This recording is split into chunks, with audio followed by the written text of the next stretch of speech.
describe the boulder? You said that, you knew that this one might be even a better fit for you than some of the V15s because of the way it suits you and the fact that only shorter climbers have done it. Yeah, it's like a 50-degree overhang, I think. So it's pretty steep. I think it doesn't photograph as steep as it actually is. And it's like kind of like the belly of this pretty large boulder. Like I feel like the tip of the boulder is probably 25 or 30 feet. And there's like pretty much one seam of crimps that comes out like and climbs that whole overhanging section. And it also it looks a little bit more like traversy in videos or photos, but you feel like you're climbing up the whole time, like just starting in the lower left corner and going to the upper right.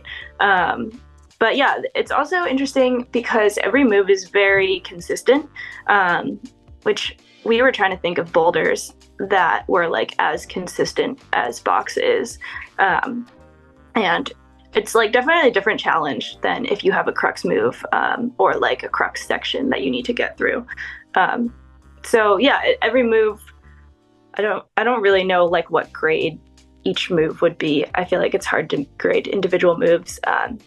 But yeah, you kind of like do this intro crimp sequence that's, I guess, probably like V15, and then you do the stand to Box, which is called spread eagle, but you have to do it in a different way than you would if you were just going to do the stand, because your right hand is on the left start hold. Ah, I see. Okay. How different is the difficulty of the stand climbing it from Box? Without the added fatigue, because obviously that changes everything, but just doing that sequence out of sequence, doing the stand start like backwards, how much harder do you think it is?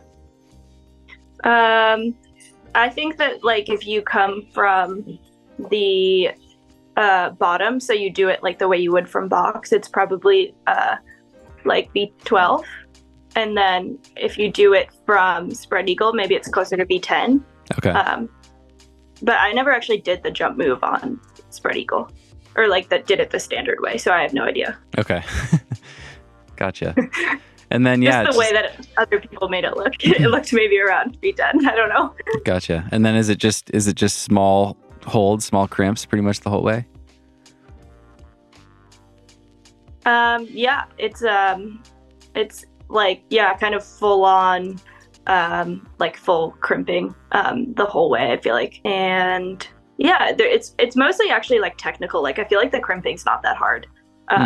Or like it's not like the smallest holds I've ever grabbed, but it's quite technical and steep, and it's slots too. So if your fingers are big, the holds are a lot worse. Okay. Hey friends, I'm interrupting my own video to tell you guys about follow-up episodes. So the video that you're watching right now is from a follow-up episode that I did on the podcast, which means that the full version is only available for patrons who support the podcast for $5 per month or more. You can become a patron by going to patreon.com/thenuggetclimbing.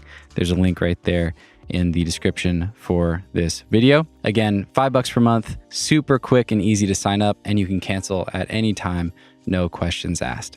All right, enjoy the rest of the video. How did it feel to try it for the first time? Because it sounds like it is a really different style than some of the other hardest boulders that you've done. I read a written interview that you did where you talked about like how normally you kind of identify right away, this is going to be the stopper move for me. And you just you pour most of your focus into like the stopper move. On this one, there is no stopper move.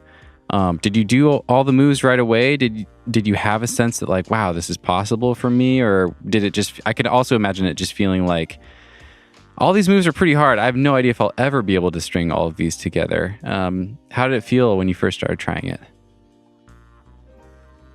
Yeah, kind of more the latter.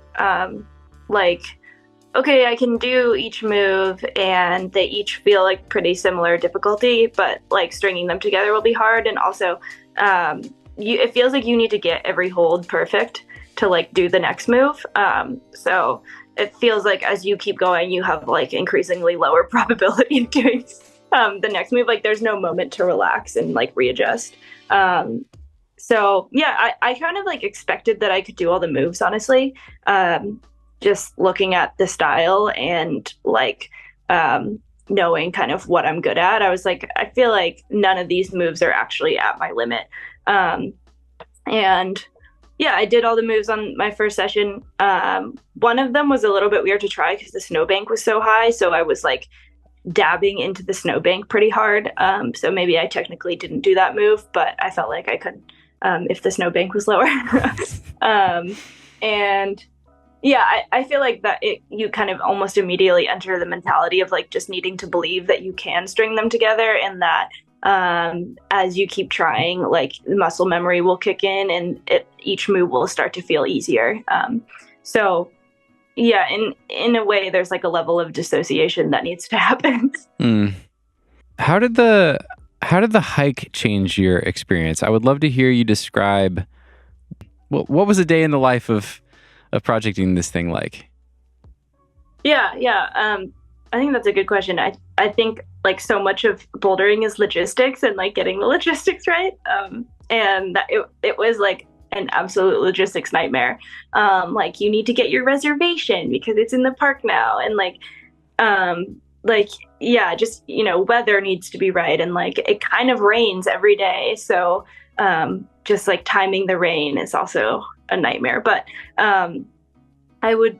I usually don't climb before like noon. I don't really like operate very well, so I'm like a late to get out person, but I would get out much earlier than I normally do, probably at like 9, mostly just so I could hike really slow, because I was reading some like alpine climbing books, and one thing that I noticed was that they're just always hiking like pretty slow up to base camp, if they can, like if they have the weather window, just because your legs are going to be so much fresher.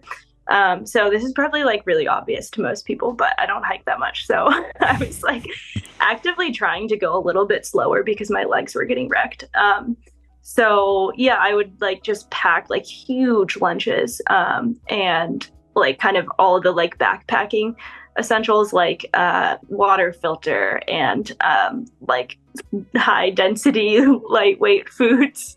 But I bring a ton of food when I'm climbing, so I would bring like rice and fish for the most part, and like some bars. And then I would always get this one raspberry crumble bar at the St. Vrain Market in Lyons, which is really good. And I would also get a sandwich. So I would kind of bring like 3 meals. I would leave dinner in the car and then bring like 2 lunches up there. Yeah, and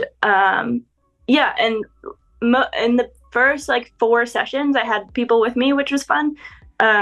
So we would just like walk pretty slow, and I had like some discussion questions that I had lined up for when things got grim and like nobody wants to talk anymore.